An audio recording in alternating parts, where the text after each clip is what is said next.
一遮掩，就不要多想。生命无常，要学会原谅，不要失望，我们还有希望。擦掉眼泪，不必忧伤。再长的路，不过脚印两行，折断了翅膀，还有微笑的模样。再黑的夜，总会有太阳。生命的光，让我为你点亮。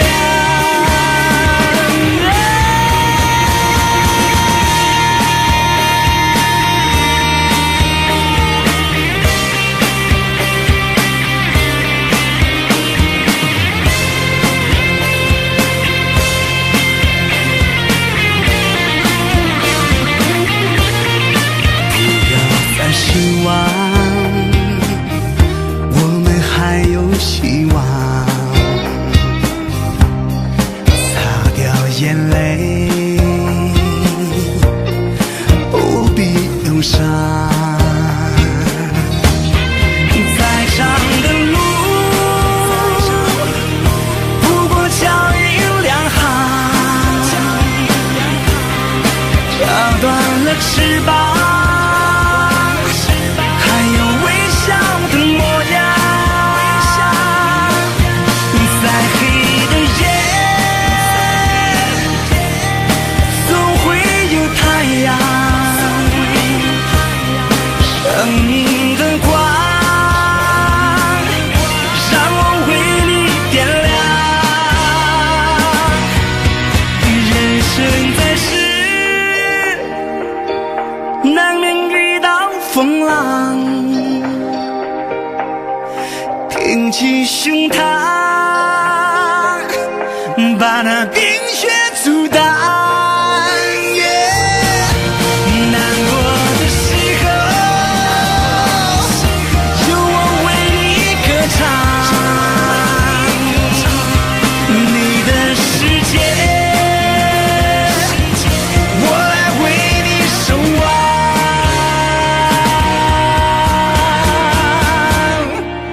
苍天在上，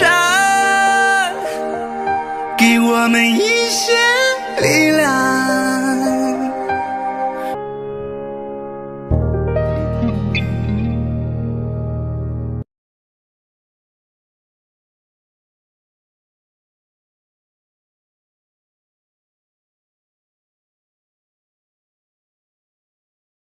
Happened is that we are practicing medicine that's a century out of date, basically.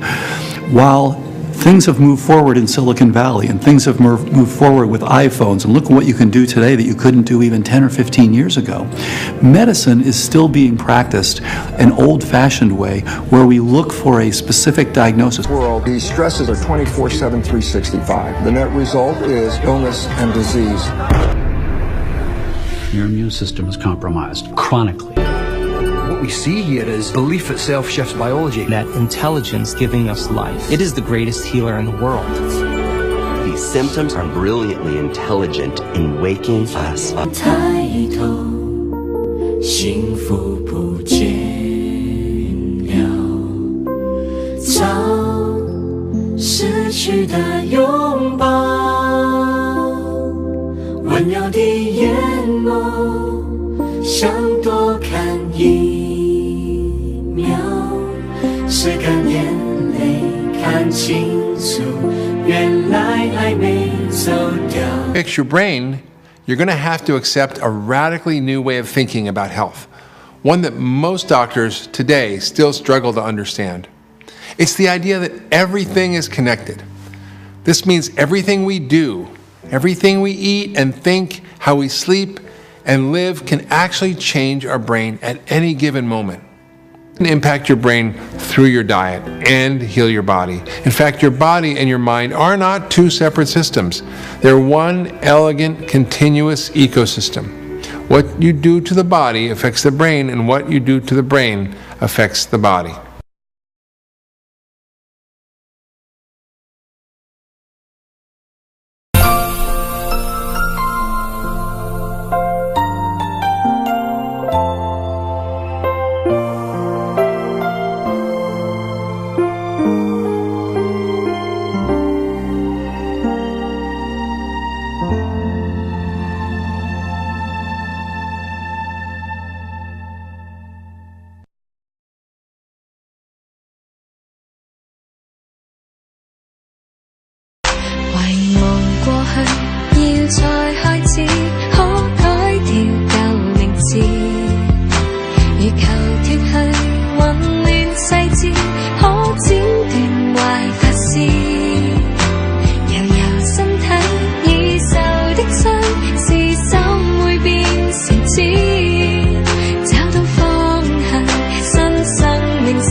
And this is true breakthrough information that you will likely never hear about on television, online, in magazines or newspapers, and certainly not from your doctor. Sit back, relax your body, open your mind, and get ready to receive some powerful information that is going to change your life. Yes, I'm really looking forward to this. It's a therapy that's not too widely known. As with many things, how did you end up working in craniosacral therapy? My way in was actually as a patient, as a client. In my early 20s, I was at quite a crossroads in my life, having no idea which way to go, what to do professionally, what to do personally. I was full of tension, had all kinds of neck problems, and went to go and see a craniosacral practitioner. And I found the sessions to be, first of all, really powerful, but secondly, really effective in helping me to move through all kinds of accumulations of stresses and unresolved patterns that I was holding in my body. That experience really touched me, really impressed me. I was already exploring, studying various forms of body work, but then I decided to enroll on a 6-year osteopathic training here in the UK, and included in that osteopathic training was craniosacral work. What is craniosacral therapy? Because, like I said, I imagine many people listening, even if they've heard of it, they may not really know and understand what it is or how it works. I think the simplest way to introduce it is to say that it's a system of light touch therapy that is working with subtle movements that express themselves through the body. The principle is that if these subtle movements in the body are playing freely, without restriction, without impediment, then there is a state of health and well-being. But because of maybe an accumulation of stresses, traumas from a whole range of different factors, from physical to emotional to nutritional to all kinds of different reasons, the way in which the body is able to express these subtle movements can become restricted and impeded.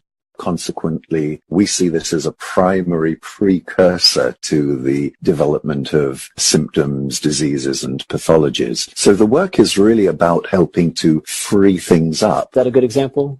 Actually, the movements that we're working with in craniosacral practice are described as involuntary movements. So they're not movements that result from deciding whether to pick something up, turn your head, move your body. The founder of this work was an osteopath called William Sutherland. And he identified that there are subtle rhythmic movements that can get expressed through the body, or that do get expressed through the body in health. But these rhythmic movements they're connected in terms of body and mind. So how we feel, how we think, what we do will influence the expression of these rhythms. But they are essentially involuntary rhythms. They're movements that happen really as, let's say, a different kind of function to the function of voluntary motion.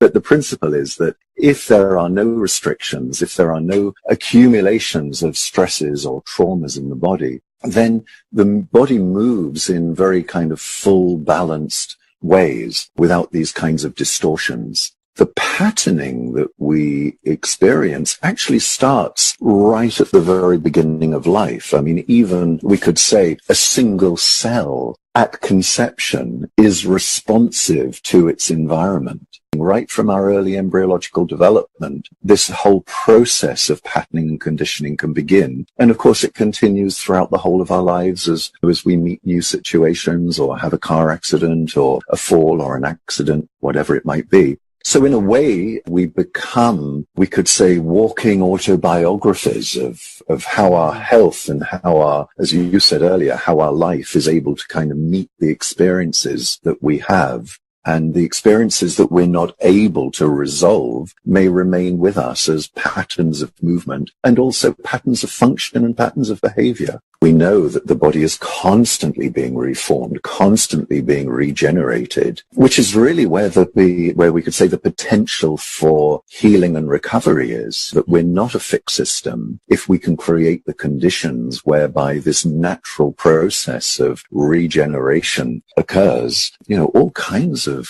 conditions, all kinds of situations may be resolved, may be responsive. It also reminds me of kind of the DNA argument and how some people will believe that your DNA is fixed and it is what it is, and it dictates your life and it dictates your health. It dictates who you are and all that. But of course, they've proven that your DNA also is adaptable, as you said earlier, and changing over time. Absolutely. It's the conditions that are important. It's what is called the epigenetic factors, the conditions that can help to switch that DNA on or switch it off. That will determine whether or not somebody will move forwards into a so-called inherited condition or inherited disease.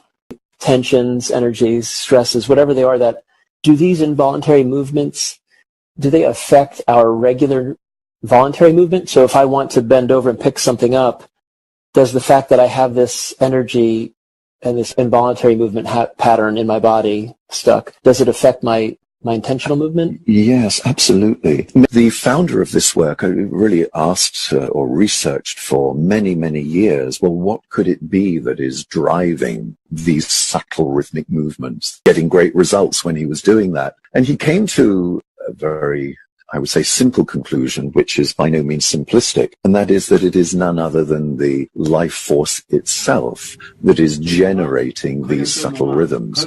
So essentially, this is what we would call a vitalistic therapy. It's an approach that appreciates the presence of vital force as a prime mover and prime organizer of the human body. So it's very similar in that regard to some traditional forms of medicine, such as Chinese medicine. If there are places where these organizing forces, these organizing rhythms are getting bound up or restricted, let's say as a result of an accident or a shock or a birth trauma or even some kind of earlier trauma than birth trauma, then this is a pattern that we may carry with us.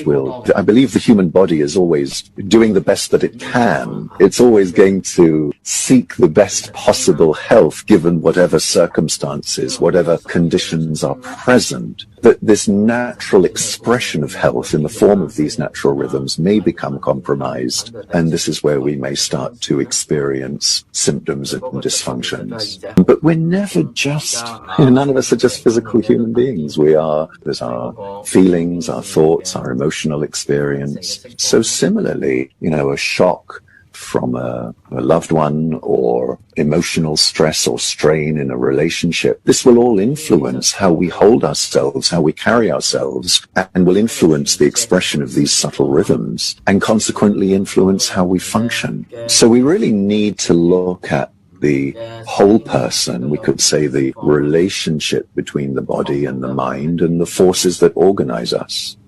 When you think about craniosacral therapy, and again, it seems obvious to me that it would be something that can benefit anyone and everyone. Are there particular conditions that it's better for, or situations where more helpful? The treatment is not really symptom-based. This is a treatment that will increase our overall health. It will support our overall health. You don't actually know. When you support the rebalancing of the physiology, when you support the expression of health, all kinds of things can start to improve. Now, having said that, I would say a lot of patients will come in to see people like me for so-called stress-related conditions, back pains, headaches. I also treat a number of children and babies, particularly if there's been difficult birth or maybe a difficult pregnancy. So it could be feeding difficulties, sleeping difficulties, things like colicky pains in babies. So these kinds of things will often bring people for treatment, but the range of possibilities is quite wide because the application of the therapy is not so much on treating the condition or trying to get rid of whatever the condition is present, but in supporting and increasing the expression of health in the body. And when you do that, that's when the conditions seem to respond.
今日我哋嘅題目係冇標籤我哋啲孩子，你哋有冇啲孩子已經被標籤過？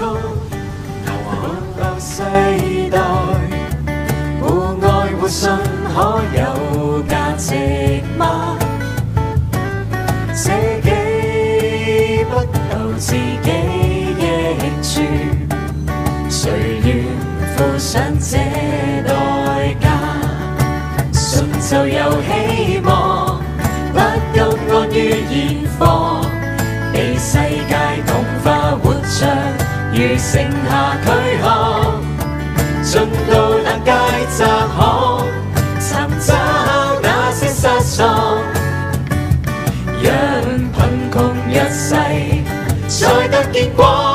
喺佢嘅頸椎嗰度咧，同埋個心嗰度咧，做一個少少嘅亂世，以沉重代價除掉全無污穢，教我學生於死。